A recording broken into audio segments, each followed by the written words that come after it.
On the show? See, now there's a download button. Yeah. Yeah. Yeah, Clear she the told day. me I that talked to last her night. last night. Oh, you did? Okay. Mhm. Okay. We are live. Hi, guys. We're going to do a You little. send it to John? We're going to do a little rapid. Oh, what's right? Is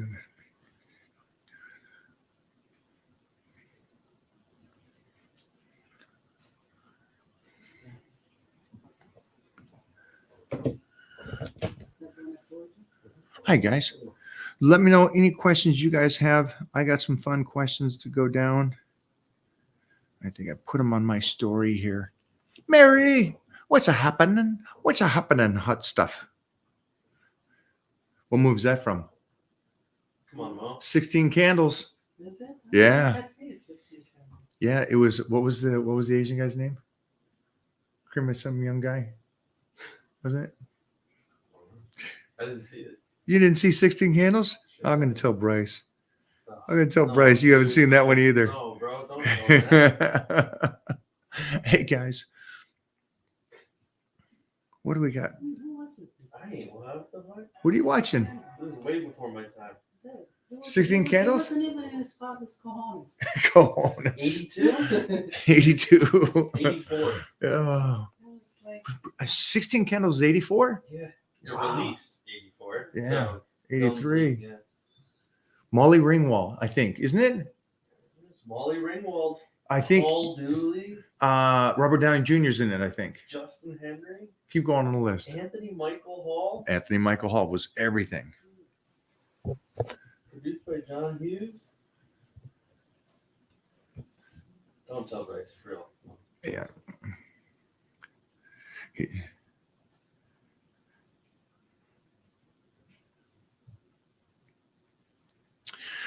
All right. What do we got?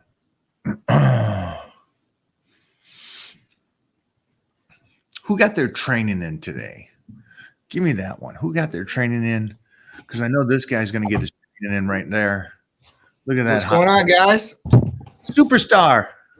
Can't hear them. You can't hear me? Am I muted? Oh, I can hear you now. All right. All right. All right. Johnny, rapid questions. What's he got there? What do you got your meal? I like that. Let's see the meal. Let's see the man. meal, dog. Don't be hiding that stuff. Chicken, potatoes. I could have told you what he's eating. This is what I eat every single day. Every single day. Look at him. Look at him. Oh, it's man. All right. Let's see where's my questions. Johnny, when we talk about upping your testosterone level and using foods like steak or other Mhm. possibilities, is there a list that you kind of have to boost your testosterone? Yeah, Or I mean, supplementation only, or nutrition and both? I think both. Honestly, I think nutrition's one factor, right? I mean, taking in different foods or some substances can actually lower testosterone levels. So we know if we're healthier, right, we're doing a healthier lifestyle, then our levels should be better per se. All red meats, to me, as far as that goes, I think would help boost testosterone because when we talk about testosterone, where does it originate from? And it's cholesterol. That's where testosterone originates from. That's the originator. So at that point, want to look at those good cholesterols, bad cholesterols. But meat, we're talking about red meat, steak especially, is good in cholesterol. Now, depending on the cut you get, might be higher, saturated fats and cholesterol, but you're going to get some good cholesterol out of it and those good fats. And at that point, that's where it kind of stems from. So that would be my take, would be red meats. Like if I was going to raise my testosterone levels or I was thinking about doing it naturally, I would go with, a carnivore diet per se. And then at that point, retest. Now, diet is not going to get you from 200 to 900. I don't care. You can eat all the superfoods in the world and your diet's on point to 1,000,000%. I've never seen anybody do that kind of a jump. 100 points, 150 points, definitely. I think that people can raise their levels that much. But at that point, it's going to deteriorate every year. 1% after 30 is what they say. And even more, depending on where your level's at, depending on where you're going to go. So, really it depends on the person. I guess getting that baseline, seeing what's going on. And then if you say, hey, listen, I don't want to take testosterone. So why don't we try something different? Clean up your diet, start doing a carnivore diet, and then retest same time, right? In the morning or at night, whatever you're doing the blood test, and test it exactly the same way. And I think if you do that, you're going to get some, you're going to get some more data back at where it really looks like, where your level's at, and where it's going to start, tearing off at.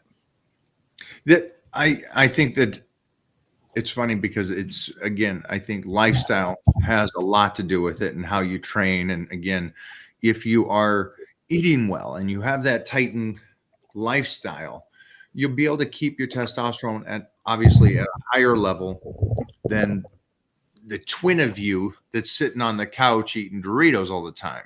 Right. So, you got the two individuals. And I love the old Vince Garandi talking about nutrition and training. I'm going to pull Jeffrey. Jeffrey, give me that little old school Vince Garanda. He's known for creating the steak and eggs diet. Yes. That's one of his Oh, What year was that? What year did he come out? He had to be that late 60s, 70s. 60s, right? Yeah, I think it was like 65. Already knew then that you could bump up your testosterone by eating a certain way.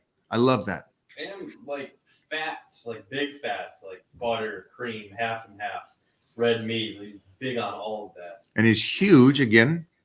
Cholesterol, eggs. Cholesterol. One of That's his the main big, thing, right? is Three dozen a day. Wow. crazy. Damn, I want to eat 3 dozen eggs a day. That's good. Right.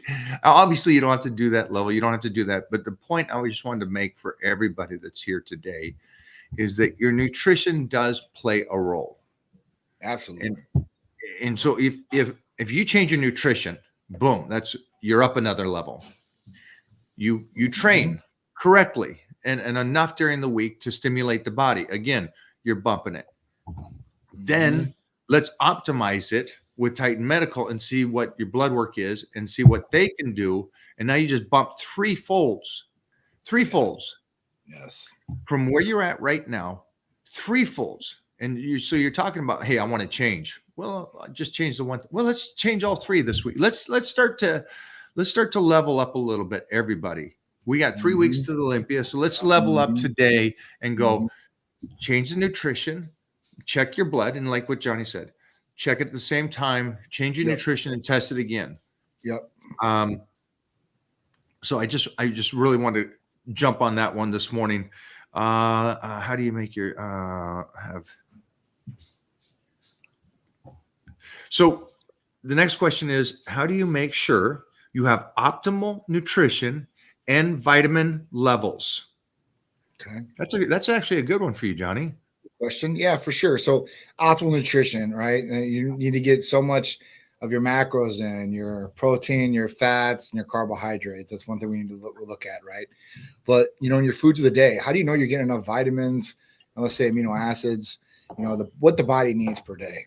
And it's kind of tough, right? Unless you're like the best eater out there and you got all the time in the day to really plan your foods. It's kind of tough to get everything that you need. And that's where supplementation really comes into play. Right? That's where Titan Medical's injectable vitamin, amino acids might come help you. And then testing to see where these things are at, right? Because, when we start looking at it, we can start really like looking at different vitamins we want, different amino acids through blood testing and see where those levels are at. But I think that, getting your nutrition on point to where you're eating healthy meals, let's say 3 to 4 meals a day, just starting at 3 if you're just getting started, get those 3 meals in and then start, when you're hungrier, you can have a 4th or 5th meal. But at that point, making sure it's a healthy meal, right? Getting those balance of the macros that we talked about.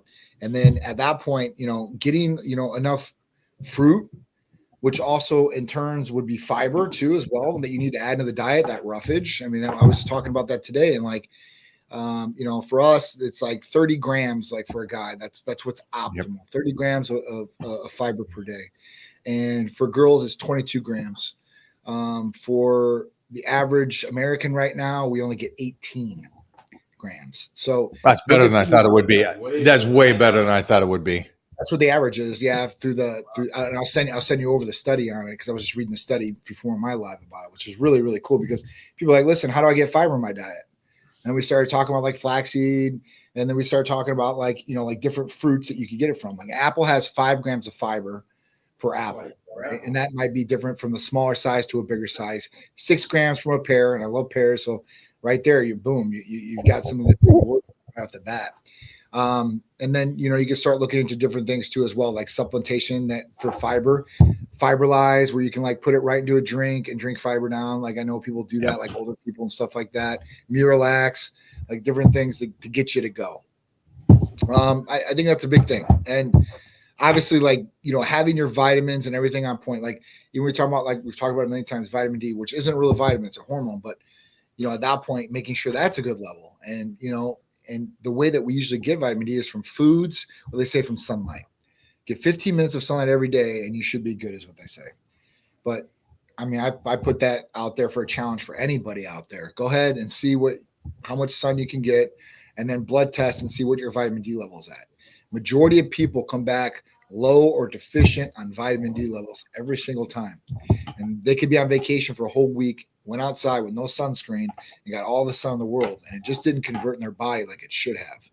So this is something that, you need to look at, right? And if you have anything off, it could be causing you issues. You might not even know it's off, or you might not have a provider that's even looking for these things. They might just tell you to change your diet, get a good diet. But even that, a general practitioner, whether it's an APRN or a medical doctor or DO, I mean, most of the people have no nutritional knowledge. So they couldn't even tell you what to eat. I remember a doctor telling a person asked me, hey, listen, what should I eat for weight loss, doctor, with these medications that I'm taking? You know what that doctor said? I want to slap him upside his head. McDonald's? No, he told him to eat soup slowly. Well, okay, there you go. All right. I like these doctors. Yeah. Have your protein and then eat your carbohydrates, then take in your fat. And then you take it in 10 minutes apart and then have warm water with some lemon. Yeah. He goes, eat it slowly. And then I go, why would you tell that patient that? Like, that's not like optimal for weight loss. He's like, well, because, if they eat it slowly, they become fuller faster. I'm like, that's great, but they're getting no nutrition out of this. Were you just telling? Oh man, I'd be eating the what is it, Boyardee or the Chucky beef ones? Yeah. That's what I'd be eating. Doc, you said I could lose weight on this. I'm getting 400 grams of protein with that beef. And how many grams of how much milligrams of sodium you get in that? Right. You look like a balloon the next day. Johnny is so nice. That's the one thing. Johnny is very, very nice about this. For me to answer the question, how do you know you're doing optimal nutrition?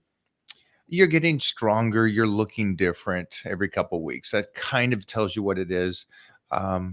Strength is a very good gauge on that. You're training enough, but not too much. But you're also you're taking enough calories. So that's one way to do it. Now, how do you know they're getting enough vitamin levels? Honestly, I don't think you do. I think there's no way except to get some blood work like I did, and it woke my ass up after doing supplementation for decades.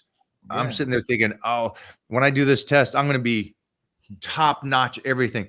And I came back and I take my vitamins. I take my aminos. You guys see the drink every day. Yeah. Still low. Yeah. So I think do the blood work. The blood work so you can kind of see what you're doing, and then check the total blood work on if the nutrition is treating you right, and the supplementation is treating you right. So that's the third fold to this question. Good question though. Yeah, no, great question.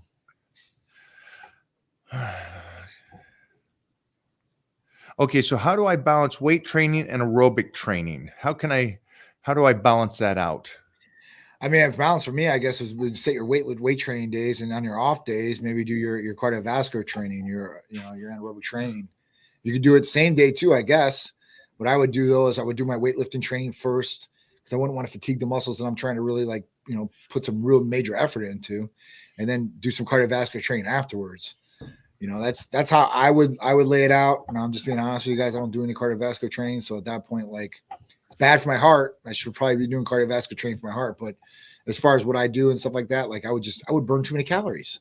I just burn way too many calories, and I can't get enough food in my day right now to be able to grow like I want to. So if I start burning calories like crazy and using my body as a furnace, then I'm just going to go into a deficit. And, at that point, like, I don't want to do that. So that's kind of what it was. Cause I was a big runner all the way up until I was like, maybe like 21, 22.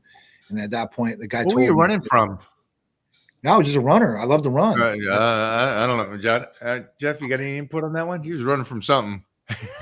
He's running from club to club, I think. That's right. I was right. But a guy that really taught me he really opened up my eyes, right? He taught me to eat clean for sure. Because at that point I was training really hard and I was training with him and he was like professional. Like, and he was like, dude, you're eating McDonald's. He's like, what are you doing? He's like, you go in there and bust your butt for an hour and a half with me. And this is what you want to feed yourself to recover. I'm like, yeah, it makes sense. So that was one big eye opener for me, like right off the bat. I'm like, nutrition wise, but at the other aspect, it's like, you got to be consistent about things too. And that's kind of what he taught me, to be consistent on these different things. I agree with Johnny on this. The question was, again, how do you balance weight training with aerobic training? And for me, I think whatever plan that you're on, there'd be, if it's off season, you wouldn't do the aerobic training. And if you're getting in shape, then you're doing the aerobic training along with it. And like Johnny said, I weight lift first, then cardiovascular after. And the thing about it was when he told me, I'm sorry if you're off from me, but he told me that, hey, he's like, cut out cardio. Don't do it anymore. He's like, you'll start gaining real quick. And that's kind of what happened to me for sure. I think the new age kids believe that you have to do cardio. I think they're scared. That opened up a can of worms. I think everybody's scared nowadays about everything, and so I think it's interesting to see a basics, pencil neck, skinny guy write on my page. Oh, you see, you don't do cardio. And it's like, you're 20 years old, $105. Are you worried about your heart? Holy sheesh! Right. Interesting. Misinformed again. They don't know because they don't know. Or they Yep. don't Ignorant, uneducated. Okay. This is a young lady, and she would like to know how to get lean and muscular as a female, but not swole. Tips, please. Weight train. I mean, that's a big one. Weight train, protein, get that diet on point, get the carbs in. I mean, you don't have to go crazy, and just because I'm saying weight train doesn't mean that you're going to blow up and get jacked. I think that's the common misperception with females, and it always has been. I mean, for like Isn't last the 12 years. misconception with males as well, though? Well, yeah, I guess so too. You've seen guys going to the gym for years training and they don't get swole. This is true. This is very true. That's a common misperception from people that think that they're going to go to the gym and start weight training for a year, and they're going to turn to Arnold Schwarzenegger or one of these female bodybuilders. It ain't going to happen, guys. One, your genetics probably ain't that good, and two, these guys, especially now, I mean, it's chemical warfare where some of these ladies are taking a lot of stuff, which is getting them to the point that they're getting, I guess, And right now, it's bigger is better and freakier is better, and that just is what it is. Yeah, I think great answer. You're not going to get swole. Diet, like Johnny said, and weight train. And this is not just, I know that this individual is a woman and she asked specifically for women. Well, look, I said specifically. Don't ask me to spell it. But I think it's for guys and girls. Again, it takes time. We're not saying you can't get swole. You can't get jacked. But it takes time and it takes calorie intake. So if she's not trying to get swole, just taking the proper amount of calorie intake to where she gets leaner and retains her muscle. So it looks even more appealing to her. Yeah. I mean, you can definitely gain muscle and burn fat at the same time, guys. I mean, and listen, weightlifting is the best thing for you because we know that weightlifting burns more calories than doing cardiovascular training. As far as that goes, the more muscle you have, the more fat you're going to burn in your body too, as well. So, I mean, weight training is definitely the way to go. I think this has been proven over and over and over. And I think that everybody needs to embrace that and just be quiet, put your head down, go in the gym and start doing some weight training. And you don't have to go lifting 1,000,000 pounds, but go do some work. Be patient. Be patient. Patience is the key. Johnny, next question here is from a young man that says, Big John, I would like to know the best way to grow my leg, and he used this word, to grow wide legs. Okay. Yeah, so you just want to get big legs. Yeah, you want to get big legs, but he used the word wide. I've never heard that term for legs. Wide legs. Yeah. Right. A cowboy, I guess. Well, what's your take on that? To get bigger legs. Yes. to train What legs. is your go-to? So my go-to for therapy wise or training wise? Oh, I think all the above. I think therapy, food, training. Oh, dude, well, food obviously gonna have to add in the calories. So you're gonna have to eat. You have to put some more calories in the body so it can build. That's one thing. So don't go in a calorie deficit. Then you're gonna build big legs, especially big wide legs, right? You definitely want to hit that. Now, when me and Mike were talking last week, we were talking about kind of recovery days. And, I've kind of changed it up. In the beginning, this is what I used to do, Mike. Is now I've given myself 7 days to recover. Let's say I do chest on Monday, and then I go the next Monday and go do it, right? But in the earlier days, Well, did you record this? You got that on tape? I'm holding them to that one. Keep going. yeah, this is what we said, right? But before, like what I used to do in my training before, and I'm like, you know what, I'm gonna start implementing this. I just started this week again. Was any body parts that I really want to develop even more, or might be lagging body parts, as long as I'm recovering faster, then I'll hit it a second day. So like this week, I did Monday where I did chest and back. Well, Friday, because I trained every day last week, Monday, Tuesday, Wednesday, Thursday. So I'm like, man, this is my 5th day. Hell yeah.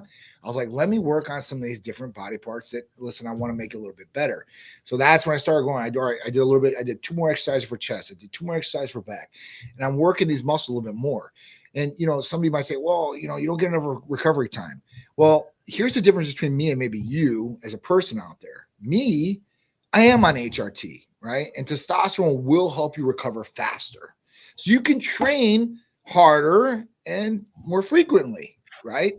Now, if you're really sore is crap and, it's not just hurting, give yourself the extra day or so. But for me, I'm like, I'm feeling good.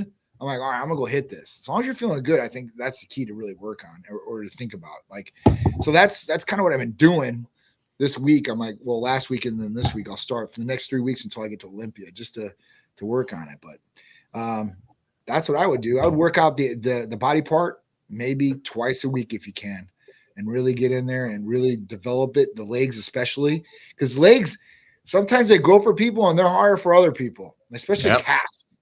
Calves, I think it's a genetic thing. I mean, because I've seen guys just work their calves to death. Because when you think about 2 muscle groups that you can work every day, it's abs and calves, they say. So they say you can work abs and calves every single day. I don't know about that if you're so super sore, especially if you're a super strong leg day and you're involving calves and you're doing like 3 exercises of calves and you're really, really just destroying them. The next day you're like limping, walking around. So I don't know about doing them the next day after that, but those are 2 things. So I would say, listen, if you really want to get big legs or you want to get any other body part really, really big, make sure you're recovering, yes, but try to hit it 2 times a week. I think you'll get some more development there. I like that.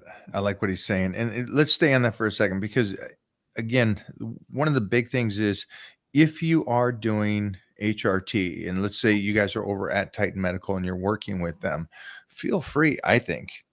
I would call up and say, hey, I'd like to train more. Am I on the right protocol for me to want to train more? I got a triathlon I'm getting ready for. I'm getting ready for my 30th anniversary. It's whatever it is. Give them a call and see what they can do to help you recover better. Because remember, there's so many other things that are over there at Titan Medical that can help you recover, like the Hercules potion, the EAAs, everything. So take it to the next level. Have that moment. Absolutely. And ignore the trainers at the gym or social media going, you need to take this many days off. At a certain point, go crazy, have fun with it. And again, when I get ready for this last movie we did, I was training 12 times a week. Well, wait a minute, there's only 7 days in a week. Son, I was going twice a day. Yeah, 2 days, 2 days. And 6 days, 1 day off. And Jeff would say, and the game plan was 1 day off. And then Jeff would say, what time tomorrow? I go, no, I'm taking it off. Okay, just text me when you know what time. Yes, that's how we roll over here. So I would like to take the days off and stuff, but there's times to go ballistic. Have fun with that. Absolutely. Have fun with it. And Johnny's stepping up the next level. And that's what I got to do too this next 3 weeks, getting ready for the Olympia. Booth 732, Titan Medical at the Olympia. Just look for Look for the stage. Look for us on the stage. You should see us on a high-rise stage, man. So look at us. We'll be above everybody Yeah. else. Look for the line. Look for the line. And the big Titan magazine cover in the background. With that being said, that ran out of questions on my question, Jeffrey. Do you have any questions for Johnny? We are blown up here. And I want to re-say again, when you do work with Titan Medical or something like that, you can train more than the average person. So you Absolutely. utilize that recovery, that you're recovering quicker. And then I love what Johnny said about stop the program. Monday's chest, Tuesday's arms, back is Wednesday. Pick your body parts that are weak. Yep. Legs are weak on you, Monday and Friday or Saturday. Do it, Absolutely. on Friday. You got no arms, do it again on Tuesday and Saturday. Yep. It's like, Yep. put them in there. Absolutely. I mean, I think that's been a game changer for sure. I mean, you remember the old Rich Piana videos, even Jim Stepani, like he'll tell you, like, 'cause I remember Piana, he said, like, the ultimate arm workout is like, you want to go your arms bigger. He's like, go home every night, get a dumbbell that's 10 pounds and do 100 of those things. Knock them out until you can't bring up your arm anymore. And it's true, right? But day after day, you want to give yourself some rest, I guess, for that muscle to recover and to repair and to get bigger. Unless you're on HRT or something like that, that's going to expedite your results as far as recovery and being able to train like that. So, but it's doable. I don't know about doing it every day, but 2 times a week for sure. But the concept is there. Go crazy. Absolutely. Throw the Absolutely. rule book out. Do Absolutely. something that you like. If you want to do it, do it. You guys know when it comes to getting ready for a show for me, I'll purposely train the abs every day to overtrain them, to cause atrophy, Yes. to get that small waist after lifting for 45 years on exercises that are supposed to thicken your waist. So, it's like you throw the rule book out. It doesn't work the same for everybody. That's just true. Jeffrey. Hey Mike, tell me, are you familiar with tendinopathy of the ligaments, and how do you cope with it? I do not. So I do know what it is. Go for it. So basically, like, this is a condition in which tissue connecting muscles to bone becomes inflamed. That's what this is. So you're getting inflammation, right? Yeah. Of the ligaments. So what do we want to do? We want to get anti-inflammation, right? We want to get something to take away the inflammation. So there's a couple different ways you can go with this. One's BPC and TB500. This is teed up for that. Like, you want to take away inflammation, you want to help out this, those are going to be the main ones I would go with. After that, glutathione's great for taking away inflammation too as well. So those will probably be my go-to. Without taking like any NSAIDs or anything like that, like the Clofenac or anything like that. I would stay away from those if you possibly can, and then go with something like BPC and TB500, where it's going to take that inflammation out. And at that point, you'll feel a lot better, because obviously inflammation in those connecting tissues like that is not going to feel good whatsoever. And it actually creates like a burning sensation for a lot of patients. I like that. Great answer. Do you think a heart rate monitor is useful with resistance training? I mean, it can be. Any data you're going to collect on yourself can be useful. Are you going to use that data? Right? Is there some reason why you need a heart rate monitor where you're trying to get this data? That's the question, right? Because, if you run an EKG and then you have an abnormal EKG, they're going to want to put one of these heart rate monitors on you for 2 weeks. I know, because me and Shreesh just went to the cardiologist because we were going to get some of these tests run, like echocardiograms and all that. And she had something different when they wanted to put this on her for like 2 weeks. So, if you need to put it on you and there's some abnormality that's going on in the body, or you've went to a cardiologist physician and they say, hey, listen, you need to put this on, then that might be a useful thing, because you're going to have to need to see what's going on. But in resistance training, I mean, I guess you can see where your heart rate's at and all that. I mean, it's good information. Any information is good information when you're collecting, especially when you're training like that. And we have more technology than ever to be able to take all this information, whether it's your Apple iWatch or your Fitbit or a heart monitor. I mean, I've seen a lot of different things. I know Apple very shortly will hopefully, they're in a big fight with it right now. We'll be able to look at your heart rate. It'll be able to give you an EKG through the watch, and it'll be able to tell you your sugar levels through a watch. This is without sticking, without blood. That's crazy. So hopefully we get that tech here very shortly. I know we have on this new program, Total Recall, we're hitting reps at 12s. And so when you're doing deadlift for 12 or squats for 12, it's just interesting for me. I got the watch. It's just interesting to me to where my heart rate goes to, and then how long it takes for me to recover on those exercises. And I think if you can be patient in the gym, I recommend letting your heart rate come all the way back down before doing the next set. Sure. So it comes in handy in that sense. And then I think, I think you can do it. And if you like, I'm a note taker. I like notes. I like trying things, and it's fun for me to see how long it takes me to get my heart rate back down after we're doing 4 sets of 12 with 500. It's like, okay, are we doing another set, or am I going to the hospital? I mean, that's the thing, right? You don't want your heart rate to get too high. I know, like, if people are like trying to burn a lot of calories while they're training, they're supersetting through, they're not taking breaks, they're going from one exercise to the next. That's fine. But I mean, listen, if you want to get stronger and you want to have really, really good sets, Mike has a great point. You need to have enough rest time to do that. And you'll see, right? Like, if you do a set, I did dumbbell press the other day. I did 90 pounds. And then I was like, all right, I'm going to the hundreds next. And I gave myself at least a minute and a half where, you're not as restricted as far as blood flow because you're not as pumped, right? You just didn't get done with the set. And you're giving enough time to recover to the sense of where you're going to be able to get another good set of reps in.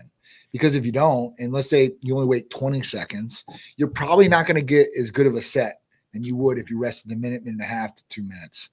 And it just all depends on how much you need, right? And that's something you should look at your watch. And that's something where the heart monitor can really tell you, hey, listen, this is where you need to be at, and this is how much time you need in between sets. And then you just start looking at your watch. And honestly, over time, if you do this and you're in there all the time, you're very consistent, you'll probably recover a lot faster. It's funny you say that, because I think people move through weightlifting much too fast. And I don't think they realize it, especially if they don't have workout partners. They do their set and they sit down, and then 20 seconds, 30 seconds in today's world is a long time if you're not on the phone or doing something. And you're like, okay, 45 seconds, I'll do another set. Yeah. And so that's one thing I say, that take the time in between and recover, so you can go that 90, then go to the 100, then maybe 110. Right. Because again, for me, I like the fact that you're getting a compounded 4 sets with that kind of weight, instead of the guy that's moving so quick and he goes 90, 70, 50, 20. No, and it's man. like, but I'm fatigued. It's like, but it's weightlifting spelt differently. Yeah. So, You want to progressively go up, not down. Up. Like Kelly today. Kelly took my training partner, crushed me today. Really? Yeah, crushed me. Shoulder day is his big day. He's 360 pounds, so he's happy. He's like, I got you today. Which I love. I love it. That way, man. Jesus. Yeah. How much stretching do you guys do per day, especially after hard strength training? This is where I fall short, guys. I don't stretch enough. I stretch like, hey. Johnny does some stretching. All right, let's go. Let's go. I mean, that's kind of what I'm doing, right? I mean, he's partner stretching later with some good hip motion. Yeah. I'm doing that with Sharice later on in the bedroom. But at that point, I mean, listen, I think stretching is essential. I think that's the biggest part, and one of the biggest things that I'm missing out on right now is mobility. And stretching, like if you lift and you train real hard, you're going to tighten up. Like you're going to tighten up. Your muscles are going to tighten. Everything's going to tighten. And this is kind of where massage comes into play. Stretching comes into play. Taking those hot jacuzzi baths, loosen up those muscles too as well. I think that's a big one with like Epsom salt too if you want to do it in a bathtub. But I think that, stretching is key. Foam rolling. Like I wasn't a big foam roller ever. But I've seen Peter do it with his legs and stuff like that. And I've seen a ton of these other athletes do it. And listen, it gives them great benefits. So, I think that all those things are very beneficial. And I think that you're going to have a more healthier body if you're more mobile, flexible, and able to stretch. Agreed. I stretch every day in the exercises that I'm doing. And so there'll always be a fascia exercise at the end of my training. So Yeah. you guys know the fascia is what it's the sac that holds the muscle. And if you can get the fascia to open, Yeah. you have more room for the muscle. And so that's why flies were created. They open up Sure. the dips, a Yeah. good sumo deadlift or something. So whatever exercise, like today was shoulders. So it was just opening it up and coming all the way back and open up that shoulder so I can keep moving it. Mhm. I think it's great. I agree with Johnny. Yeah. Stretch. Keep your flexibility. If you have to keep, well, right behind strength, keep as strong as you possibly can, but flexibility is a key element to longevity. It really is. I mean, I can still touch my toes. I can still sit on the ground, grab my feet, and all that. So thank God I can still do that. But like there's certain things like when you get bigger and you have more muscle. Like if I do it with my left hand because my shoulder's gone, but you should be able to touch like the middle of your back on both of these ends. Like there's different things that they say like this is what you should standardly be able to do. And I can't do that no more. I can barely do parade rest with the back of my arms. It's crazy. Last time I touched my toes was at a P. Diddy party. So that's They're freak offs. too soon? Too soon? Not Yeah. Why was I touching my I toes? love it. I love it. Little Johnson & Johnson oil layup. Does BPC help with mobility? and Ooh, flexibility? ooh. I feel With like what? I've read that. Hold on there. This is a great one. I feel like I've read online, of course, that BPC can help with like mobility and like your flexibility in the joints. As far as taking down inflammation and being able to do that, so like when I shoot in the mornings, I have more mobility in my shoulder. It's real stiff and feels like pinched. And then when I take the shot, that's when I'm like, oh, cool. I got a little bit more flexibility, a little bit more mobility. The inflammation's down. I think that's the real key to that. But yeah, game changer for me for sure. Like I'm still lifting, like everything like that, which is it's kind of crazy. I mean, just even benching. When I'm in there benching, like these young trainers come up to me in Lifetime. They're like, "Man, that's pretty good. Like you need a spot and stuff like that." I was like, "No," and I'll tell them like, "Yeah, I need a total shoulder replacement." Like, you need a total shoulder replacement? You're benching like that? I'm like, "Yeah," and I don't get no pain because I'm doing good form. I'm making sure my elbows are really tight in. When you start flaring out and stuff like that, that's when you start putting more stress on there. So as long as I stay tight like that, then I'm pretty good to go lifting wise. I think the most pain that I get shoulder wise is when I sleep on my shoulders during nighttime. And that's when I wake up and I'm like, oh Yeah, the old I must have 5 pillows, big pillows. Yeah. I crowd them under, over, side. Yeah. I'm a pretty good sleeper. I don't know how Mona and Titan are straight face down, and I'm like, how are you sleeping like that? I used to be a stomach sleeper and sleep on my side like this. But after I broke my collarbone, you had to sleep on your back. You can't sleep on your side or anything like that. Now I try to like get at least on one of my sides, but I have a whole bunch of pillows too. I have like 6 pillows, and I like get on the pillow so my shoulder doesn't slip out at night, so I'll just go on there and leave it up. But yeah, I think that's key too. Comfortability in your bed that's key for sure. That's key. Johnny has to go. I know. A couple more questions before Johnny. Johnny's got to head off. And I am correct that Peter's varsity. Yes. So the chances here is we got a 3-year Letterman coming. Yes. He's starting today. I love it. I'm pumped. First game of the year, man. I'm like, this is awesome. This is great. So hopefully it performs well tonight. I'm pumped for you, man. This Yeah. kid, I want to see. Please send video, whatever you get. I will. I promise. All right. What do we got here? All right. It says, hi, Mike. I'm 17 years old, suffering from permanent dryness side effects from Accutane.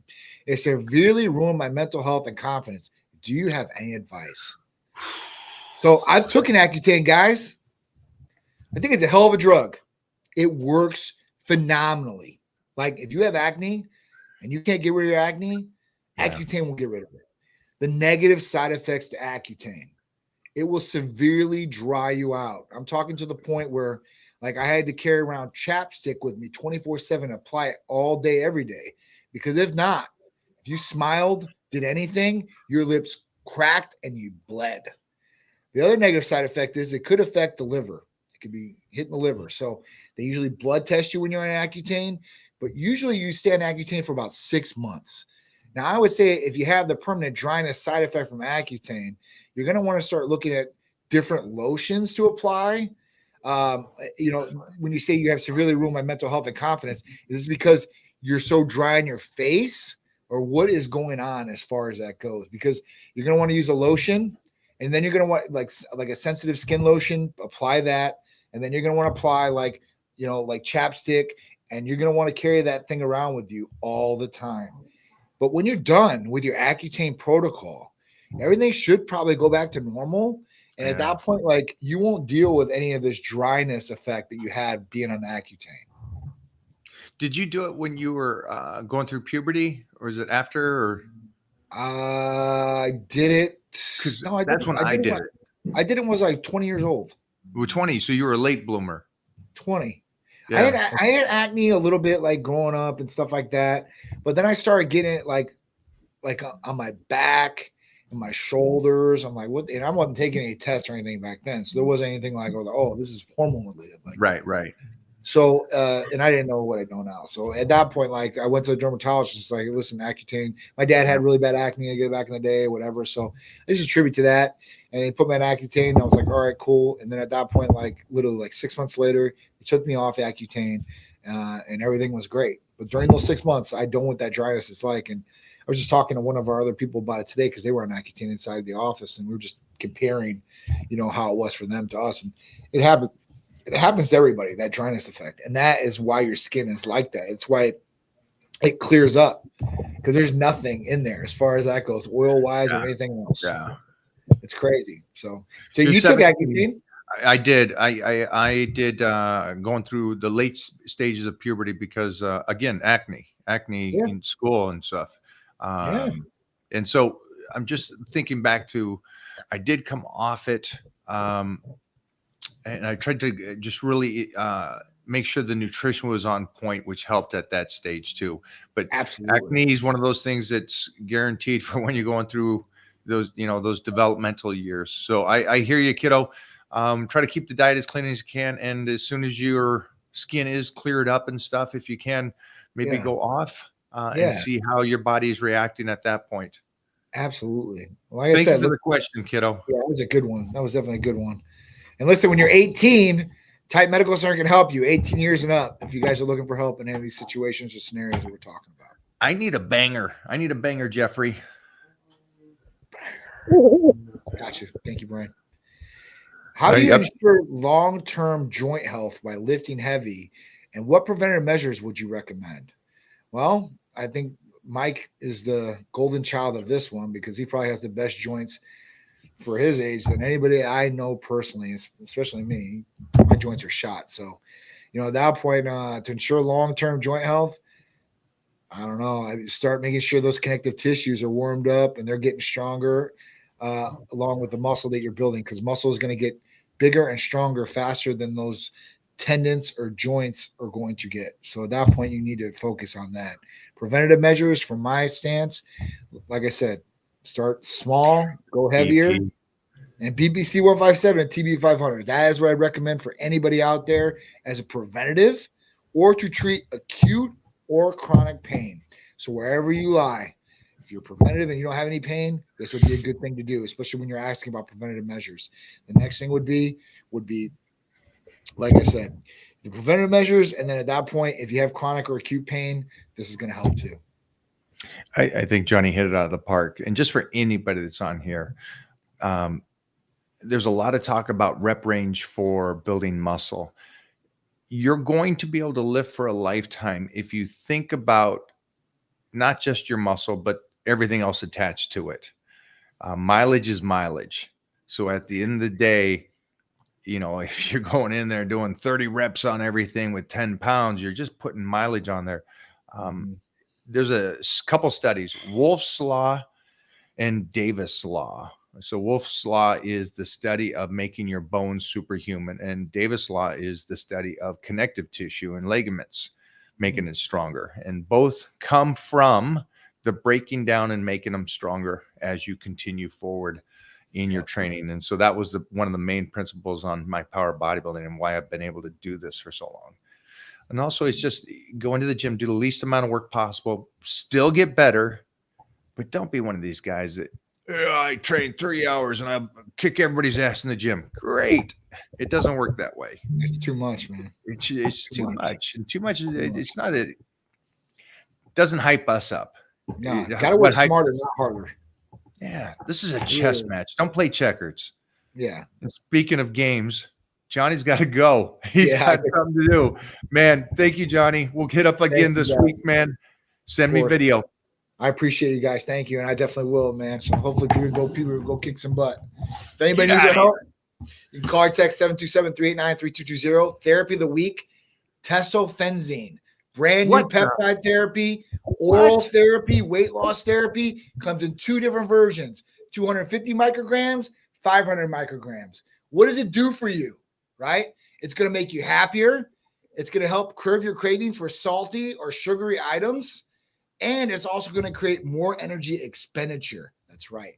Testofenzine. You can complement your semaglutide, tirzepatide, or any other weight loss therapy or any other therapy with this. The only contraindication, the big one, is if you're on antidepressants, this is not going to be a good therapy for you.